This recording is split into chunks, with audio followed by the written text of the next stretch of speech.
할렐루야. 다시 한번 이 자리에 함께 하신 우리 모든 성도님들 삶과 가정과 자녀들 위해 다시 한번 주님의 은혜와 능력이 임할 수 있기를 간절히 축원합니다. 어떻게 한 주간 잘 보내셨습니까? 이번 한 주간 참 다사다난한 한 주간이 아니었나 생각이 됩니다. 나라적으로는 잼버리 대회로 또 되게 혼란스러웠던 것 같고, 또 이제 거대한 태풍이 한반도를 강타한다고 하는 소식 때문에 많이 좀 불안한 가운데 있지 않았나 생각을 합니다. 그러나 하나님의 은혜로 또 이렇게 잘 보내게 하시고, 또 이후에 또 이렇게 가을 같은 그런 날씨를 허락하신 것에 대해서 너무 감사하다라는 생각을 합니다. 많은 삶 속에 또 어려움 속에서 우리와 함께 하신 하나님을 우리가 항상 소망하시면서 그 은혜로서 매일매일 주님 안에서 감사하며 기뻐하며 살아갈 수 있는 저와 여러분의 삶이 되기를 간절히 축원합니다. 특히 이런 자연재해를 맛보면서 사람이라는 것이 참 얼마나 연약한지를 매일매일 느낄 때가 있습니다. 우리가 매년마다 우리가 태풍을 맞이하면서 우리가 보내는데, 태풍을 맞이하면서 우리가 많은 것을 준비하지만 태풍의 경로를 바꾸거나 태풍에서 완전히 피할 수 있는 상황은 아닌 것이죠. 그냥 짧은 피해로, 큰 피해 없이 그냥 짧게 지나가도록 우리가 보통 그렇게 바라면서 구할 때가 많이 있습니다. 그러면서 참 인간이라는 것이 아무리 지혜롭고 세상에 똑똑하다고 하지만 연약한 존재인 것을 우리 다시 한번 느끼게 되는 것이죠. 자, 오늘 말씀도 그런 어떤 큰 재앙, 재해, 어떤 심판에 대한 말씀을 얘기하고 있습니다. 그것이 바로 어떤 사건이냐? 노아의 홍수 사건을 얘기하고 있는 것이죠.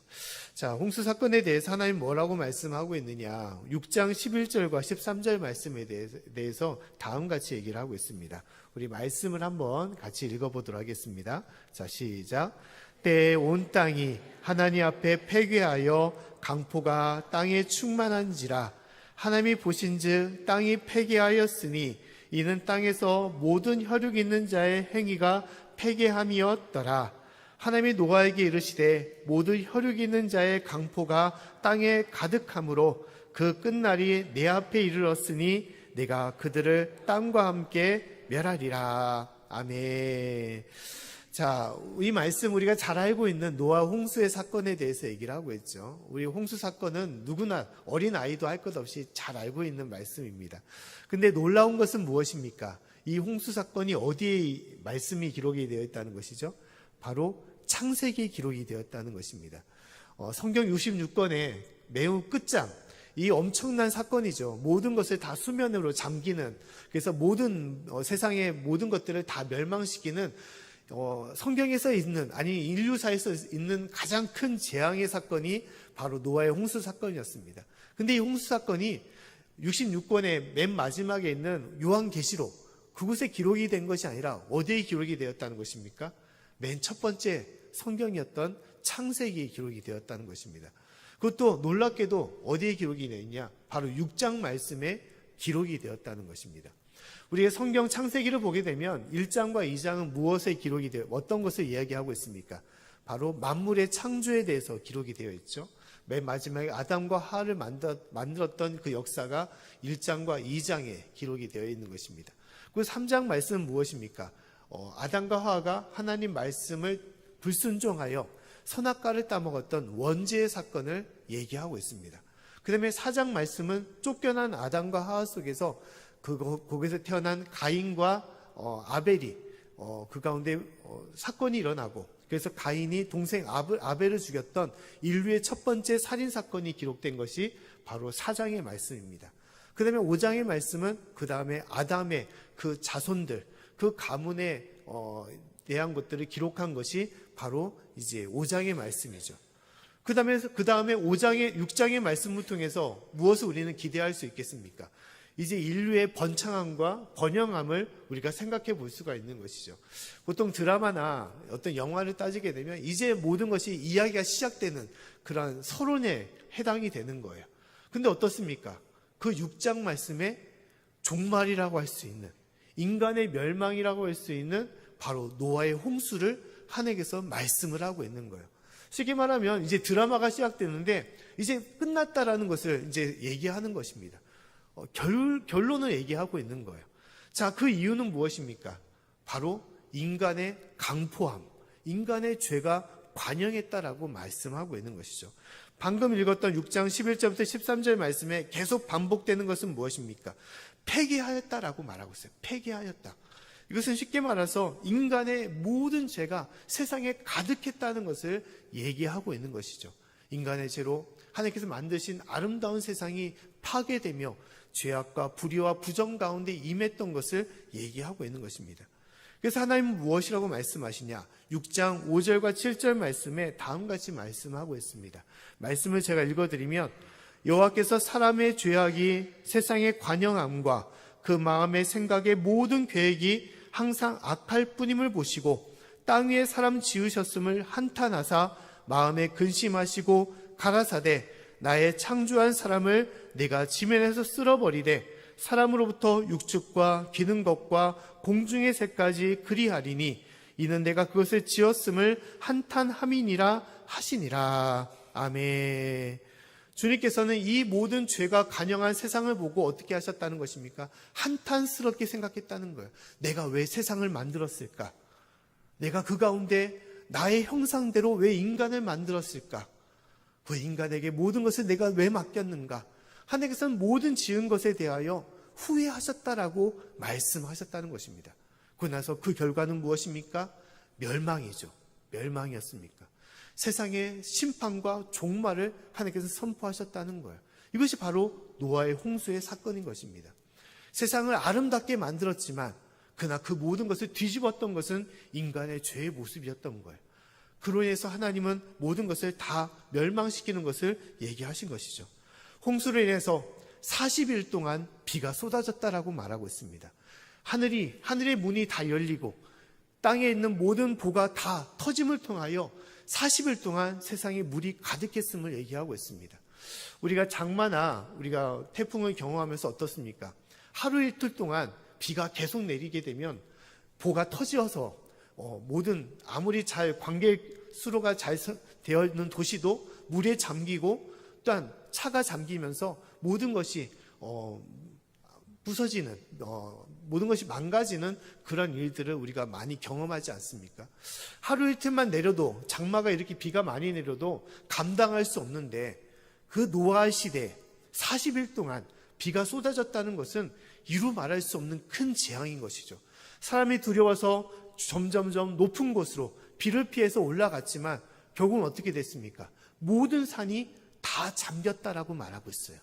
아무리 높은 산일지라도 우리가 인간에서 가장 높은 산이 에베레스트 산이지만 그 산까지 다 잠겨서 더 이상 피할 곳도 없고 모든 사람들이 다 수장되는 그러한 참혹한 결과가 바로 노아 홍수의 사건이었던 것입니다. 하나님께서는 그런 멸망을 보여주신 거예요. 그 가운데서도 사람이 무엇을 깨달았겠습니까? 아무리 인간이 뛰어나고 인간의 힘이 많을지라도 하나님 앞에서는 결코 피할 곳도 없음을, 하나님 앞에 참으로 나약한 존재임을 깨달을 수밖에 없는 것이죠. 우리의 삶의 모습을 바라봤을 때 그런 것을 우리는 느껴야 되는 것입니다. 가면 갈수록 세상은 더 좋아지고 더욱더 화려해지고 과학과 기술이 발달되어 많은 것을 이룰 것 같지만 그러나 어떻습니까? 더 많은 재앙이 우리 가운데 있음을 우리가 느끼고 있는 것이죠. 인간의 멸망이 조금씩 다가오고 있음을 우리는 느낄 때가 많이 있습니다. 특히 이번에 태풍을 보면서 우리 카눈이라고 이름을 지었던 태풍인데 참 놀라운 태풍의 모습을 경로를 우리가 볼 때가 있습니다. 좌로 갔다가 중국까지 갔다가 일본까지 갔다가 한순간에 방향을 완전 바꿔서 이 한반도를 수직으로 강통하는 그런 경로. 어떻게 태풍이 이럴 수가 있을까라는 생각을 좀 하게 되었죠.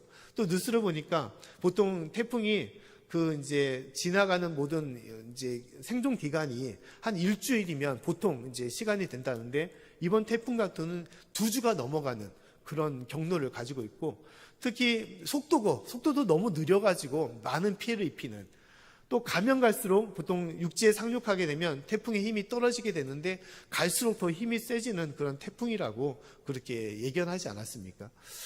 그래서 우리가 생각하지도 못했던 많은 재해들을 우리는 만나게 되는 거예요.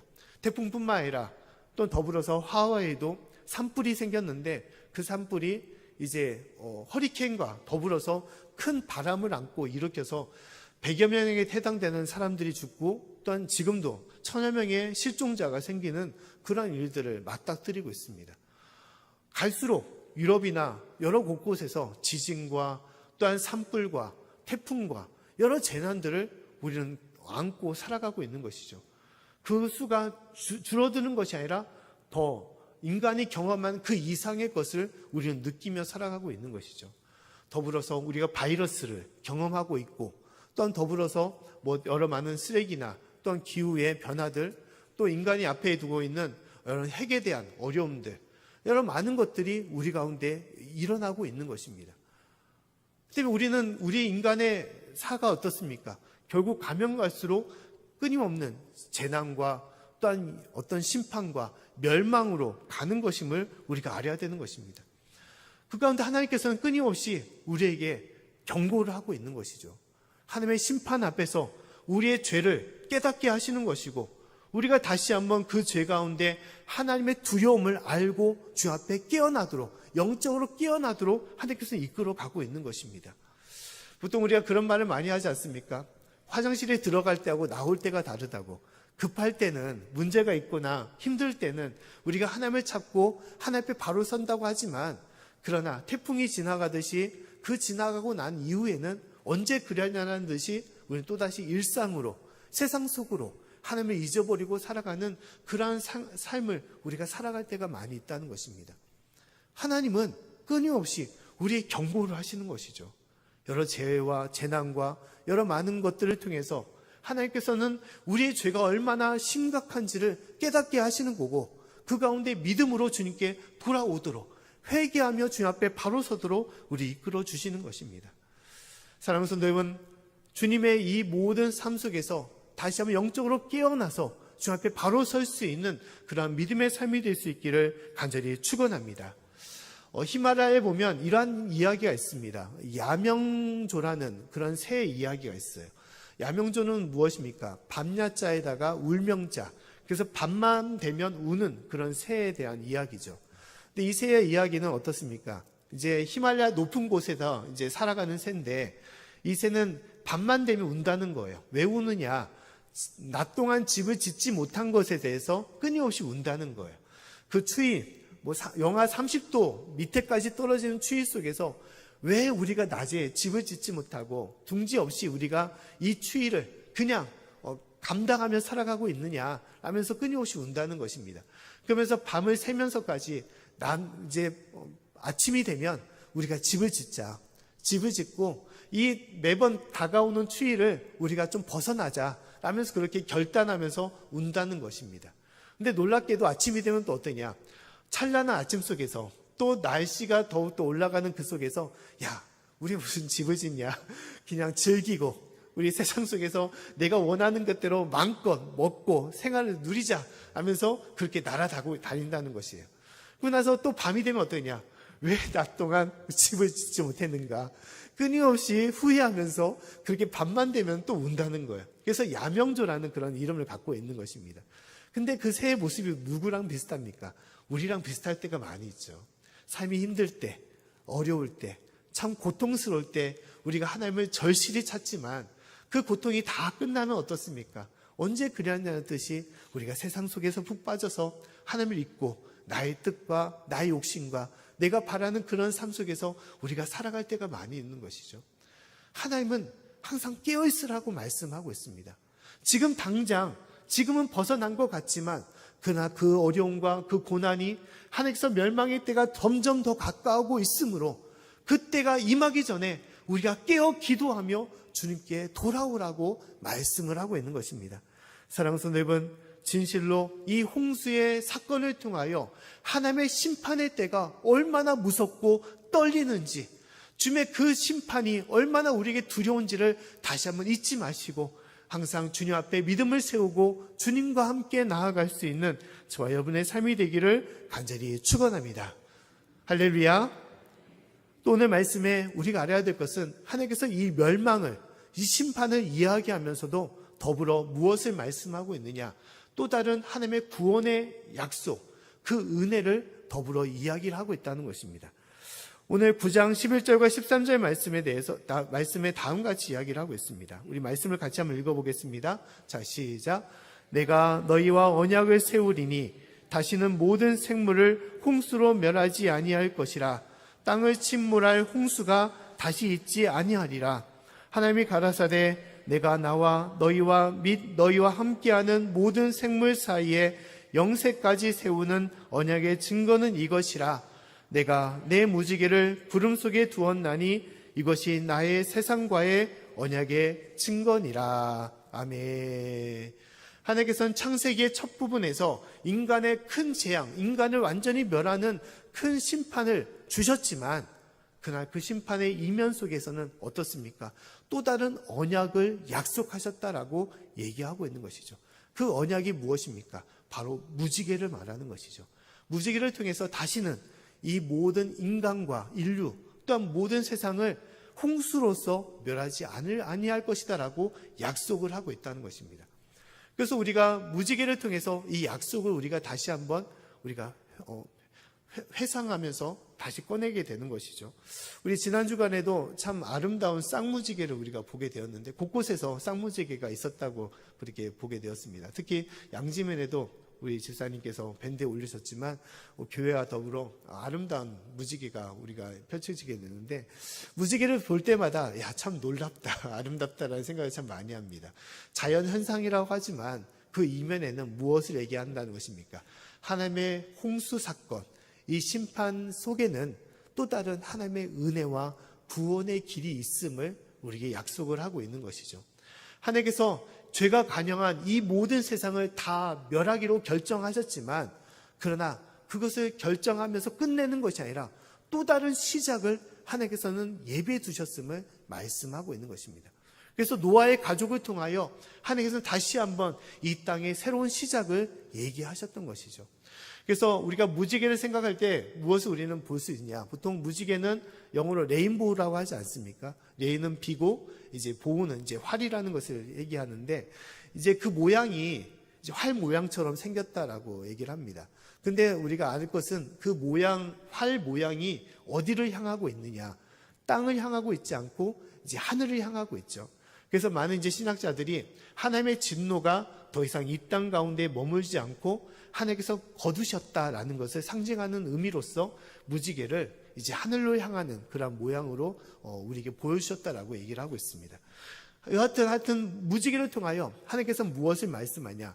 심판과 재앙이 우리 가운데 있지만 그러나 그 가운데서 믿음을 지킨 자에게 하나님을 온전히 의지하고 믿음 가운데 살아가는 자에게 하나님의 은혜가 더불어 있음을, 하나님의 피할 길, 구원의 역사가 있음을 우리에게 말씀을 하고 있는 것입니다.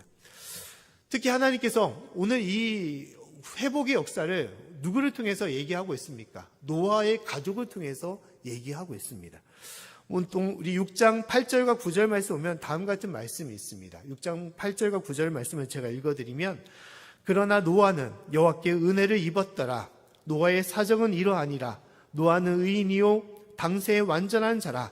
그가 하나님과 동행하였으며 라고 말씀을 하고 있습니다. 하나님께서 노아 홍수의 사건을 얘기할 때, 인간을 심판할 때 노아의 가족들만 구하시고 그 노아의 가족을 통하여 인간이 다시 한번 시작할 수 있는 은혜를 허락하신 것이죠. 근데 그 모든 가정이 어떻습니까? 모든 가정이 하나님께서 심판을 말씀하시다가 노아의 가족이 있었네?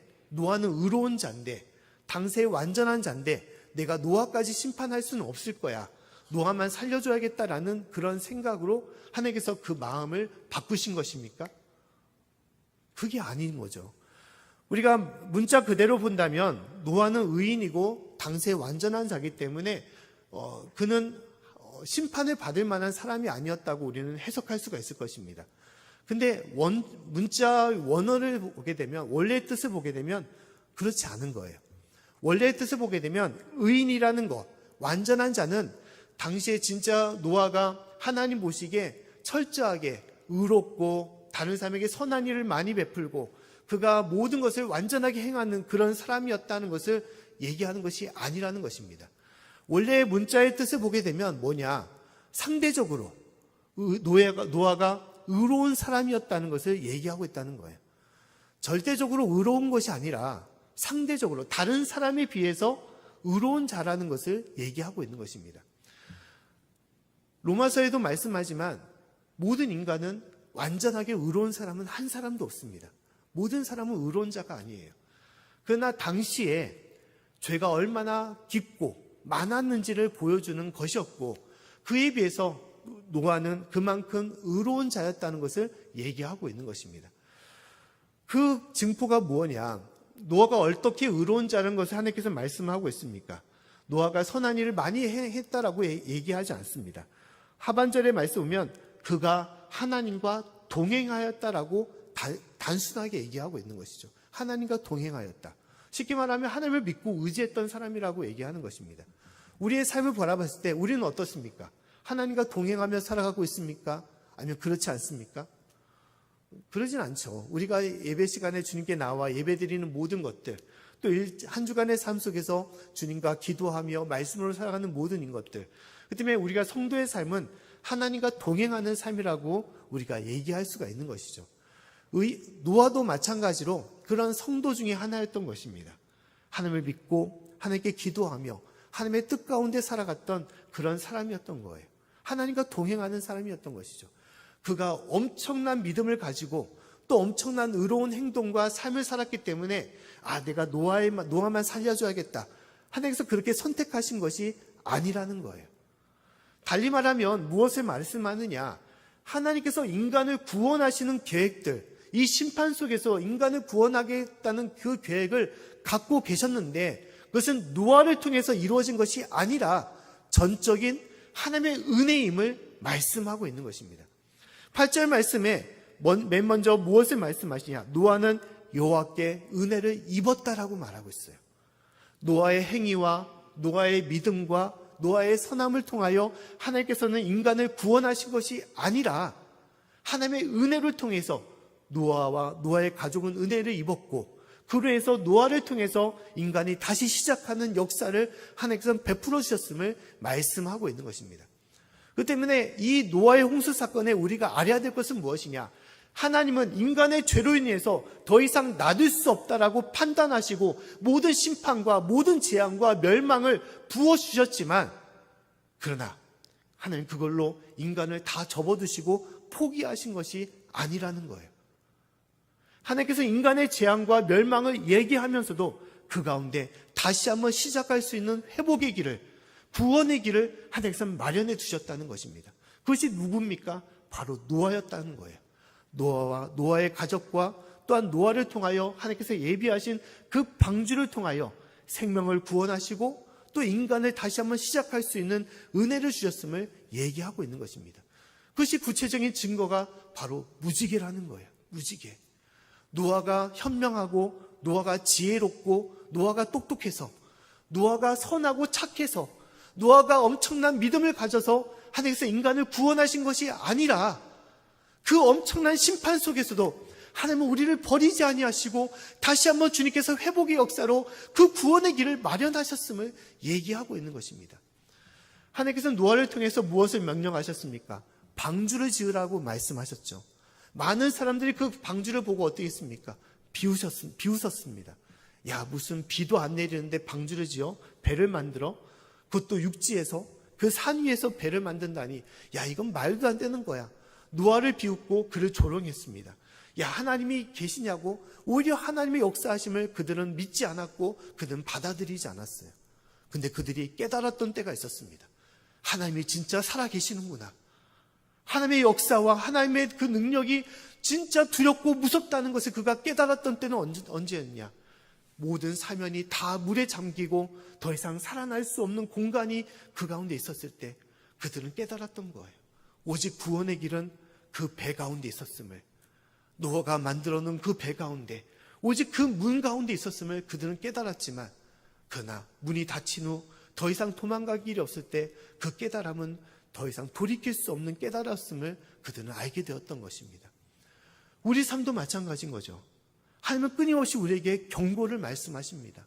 여러 재앙과 심판과 여러 삶의 모습을 통하여 돌아오라고, 믿음으로 더욱더 주님께 나오라고, 세상을 벗삼고 세상으로 나아가지 말고 하나님과 함께하라고, 돌아오라고 우리에게 말씀을 하고 있는 것입니다. 하나님은 끊임없이 모든 재앙 속에서도 희망을 말씀하시고 그 가운데 구원의 길을 우리에게 말씀하고 계시는 것입니다. 예레미야 29장 11절부터 14절 말씀에도 다음과 같이 말씀을 하고 있습니다. 우리 말씀을 같이 한번 읽어보겠습니다. 자, 시작. 나 여호와가 말하노라. 너희를 향한 나의 생각은 내가 아나니 재앙이 아니라 곧 평안이요 너희 장래에 소망을 주려 하는 생각이라. 너희는 내게 부르짖으며 와서 내게 기도하면 내가 너희를 들을 것이요 너희가 전심으로 나를 찾고 찾으면 나를 만나리라. 나 여호와가 말하노라. 내가 너에게 만나지겠고 너희를 포로된 중에서 다시 돌아오게 하되 내가 쫓아보내었던 열방과 모든 곳에서 모아 사로잡혀 떠나게 하던 본 곳으로 돌아오게 하리라. 여호와의 말이니라 하셨느니라. 아멘. 하나님께서 말씀하기를 우리를 향한 하나님의 생각은 무엇이다라고 얘기하고 있습니까? 재앙이 아니라 평안이다라고 말씀하고 있습니다. 그리고 그것은 하나님께서 우리에게 주신 장래의 소망이다라고 말씀하고 있어요. 자, 이 예레미야의 말씀은 언제 누구에게 주신 것입니까? 바로 이스라엘, 남유다가 멸망하는 시점에 이 눈물의 예언자였던 예레미야를 통하여 주신 말씀인 것입니다. 하나님께서는 선택받은 민족 이스라엘에게 끊임없이 경고를 하셨던 것이요. 너희가 회개하지 않는다면 이 나라가 멸망할 것이라는 것을 끊임없이 경고를 했던 것입니다. 많은 많은 선지자를 통하여 경고를 했던 것이죠. 하지만 결국 이 선택받은 이스라엘 민족은 하나님 말씀에 돌이키지 않았던 것이고 그들은 회개하지 않았고 이웃 강대국을 믿었던 것이고 자신의 힘을 믿다가 결국은 그 나라가 멸망당하는 그러한 극참한 심판을 받게 되었던 것입니다. 하나님께서는 끊임없이 그들에게 돌아오라고 말씀하셨지만 그들은 회개하지 않았던 거예요. 그런데 이 멸망 후에도 하나님께서 무엇을 말씀하십니까? 소망에 대해서 말씀하고 있는 거예요. 평안에 대해서 말씀하고 있는 것입니다. 이스라엘은 멸망당하여 나라를 잃었지만 더 이상 하나님의 역사하심을 그들은 기대하지 않았고 하나님의 몸된 성전도 그들 가운데 있지 않았지만 그러나 하나님은 어떻습니까? 남은 자들을 통하여 하나님의 더욱더 구원의 역사가 이어지고 있었음을 얘기하고 있는 것이죠. 우리가 오후 예배 때 성경 파노라마를 통해서 계속해서 이야기를 하고 있지만 오늘 말씀은 다니엘에 대해서 얘기하고 있습니다. 다니엘은 어떤 사람입니까? 나라를 잃고 포로된 사람이었어요. 아무런 소망이 없었던 사람이었습니다. 하지만 다니엘은 어떤 사람이었냐? 하나님을 끝까지 버리지 않고 믿음으로 그 신앙을 지킨 사람이었던 것입니다. 그런데 하나님은 그 남은 자를 통하여 이후에 어떻습니까? 예루살렘 성전을 회복하며 나라를 회복하여 다시 한번 주님 앞에 붙드심을 받게 하셨던 것이고 그 나라를 통하여 예수님이 이 땅에 오셔서 인류를 구원하는 그 은혜를 끼치게 되었던 것입니다.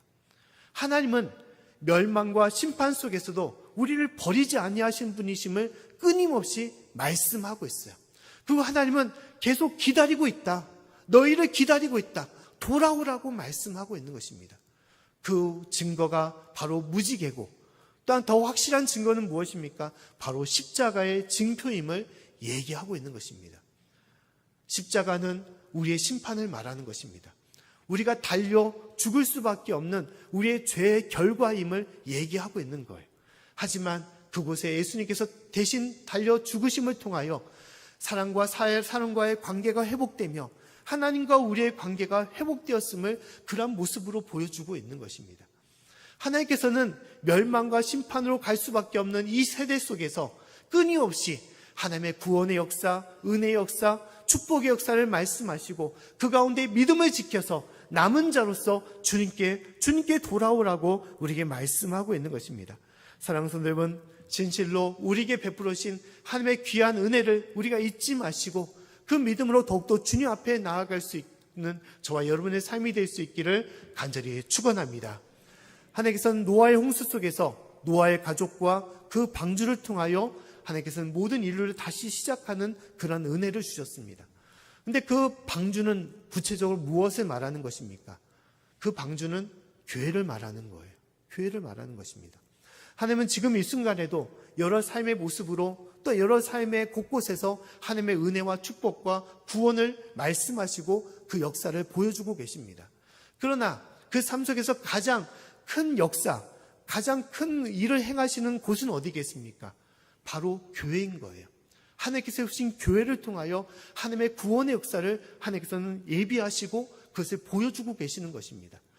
모든 교회가 하나님의 그 구원을 역사하거나 그것을 보여주고 있다고 단정 지을 수는 없지만, 그러나 주님의 말씀을 붙잡고 주님 앞에 살아가는 성도들, 그 성도들이 모여있는 교회를 통하여 하나님께서 그것을 펼쳐주시고 인도해 주시는 거예요.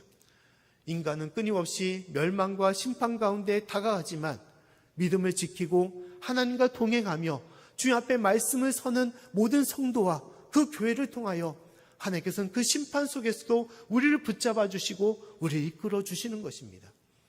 우리가 요한계시록을 보면, 예전에도 우리가 강해를 통해서 얘기했지만, 요한계시록은 마지막에 심판, 종말을 얘기하고 있는 것이죠. 하지만 그 종말 속에서도 하나님은 어떻습니까? 남은 자에 대해서 얘기를 하고 있습니다. 끝까지 믿음을 지킨 자, 주님 안에 서 있는 자, 그를 통해서 하나님은 새하늘과 새 땅을 보여주시고 또 다른 천년시대 하나님의 역사를 우리에게 얘기하시고 계시는 것이죠. 하나님께서는 그와 같이 역사하기를 원하시는 거예요. 우리 가운데 여러 많은 심판과 재난과 재앙이 우리 가운데 있고, 또 그 길을 우리가 피할 수 없고 돌이킬 수 없지만, 그러나 오직 희망은 어디에 있느냐? 하나님께 있음을 우리가 믿고 의지할 때 그 하나님의 역사를 통하여 하나님은 남은 자와 믿는 자를 통하여 또 다른 새 역사를 이루게 하시고 그 가운데 이끌어 주시는 것입니다. 하나님께서는 우리 교회를 통하여, 또한 부족한 우리를 통하여 아직까지 믿지 않는 이들, 그 방주 밖에서 하나님의 구원의 역사를 바라는 그 이들을 주님의 복음을 전하여 그들을 인도하라고 우리에게 말씀을 하고 있는 것입니다. 사랑하는 성도 여러분, 주님 부르시는 그날까지 진실로 믿음의 끈을 붙잡고 하나님의 귀한 사명, 주님의 복음과 사랑을 전하며 모든 이들을 주님 품으로 이끌어 나갈 수 있는 저와 여러분의 삶이 될 수 있기를 간절히 축원합니다. 오직 이 세상의 희망은 하나님께 있음을 우리가 잊지 말아야 되는 것입니다. 한 이런 이야기가 있습니다. 러시아의 유명한 문인인 소설가였던 솔제니치라는 그런 사람이 있습니다. 근데 이 사람이 스탈린 체제 속에서 정권에 반대하는 그러한 일을 통해서 그가 감옥에 갇히게 되었어요. 사형수로서 이제 그 감옥에서 평생을 있게 되었던 것입니다. 가족들은 그의 반역죄로 인해서 가족들은 다 뿔뿔이 흩어졌고, 심지어 그 속에서 그는 벗어날 수 없는 삶 가운데 있었던 것이죠. 많은 중노동과 또한 중노동 속에서 그는 큰 질병을 안고 더 이상 희망이 없는 그 끝없는 절망 속에서 그가 하루하루를 보내고 있었던 것입니다. 그런데 그 순간에 그 절망 가운데 있었던 그 사람 앞에 한 노인이 와서 그림을 그렸는데, 어떤 그림을 그렸냐? 그 앞에서 십자가의 그림을 그렸던 것입니다. 근데 죽어갔던 솔제니치가 그 그림을 보면서 그가 깨달음을 얻었던 거예요. 그래, 하나님만이 나의 희망이지. 이 감옥, 벗어날 수 없는 감옥이고 내가 질병으로서 이제 죽어가고 있지만, 그러나 우리 앞에 절망 가운데, 절망밖에 보이지 않지만, 그러나 하나님만이 우리 희망이라는 것을 그는 깨닫고 다시 한번 일어나게 되었던 거예요. 그리고 진실로 주님 앞에 눈물로 회개했던 것이고 주님을 더욱더 믿고 소망하며 주님께 나아갔던 것입니다. 놀랍게도 그 이후에 솔제니치는 그 감옥에서 벗어나 미국으로 망명하게 되었고, 그곳에서 또 다른 소설을 통하여 많은 이들에게 복음을 전하게 되었습니다. 그리고 심지어 그의 고향이었던 러시아로 돌아와서 그는 죽을 때까지 주님의 복음을 전하며 살아갔던 사람이었음을 얘기하고 있습니다. 우리 삶의 희망은 어디에 있습니까? 우리 삶의 희망은 인간의 힘입니까? 인간의 지혜입니까? 인간의 똑똑함입니까? 인간의 부와 명예와 권력입니까? 그 어떤 것도 희망은 없습니다. 오직 희망은 하나님밖에 없음을 우리가 깨달아야 되는 것입니다. 할렐루야. 오직 주님만이, 이 멸망으로 가는, 심판으로 가는 이 세대 속에서 주님만이 우리의 피할 길이고 우리의 구원이며 우리의 힘과 능력이 되며 방패가 되며 또 우리가 영원히 거할 하늘의 천국이 됨을 우리가 잊지 마시고 오직 주님만을 바라보시며 주님의 주시는 사명으로 나를 통하여 주신 그 영혼 구원의 사명을 우리가 끝까지 붙잡고 주님께 힘써 나아갈 수 있는 저와 여러분의 삶이 되기를 간절히 축원합니다.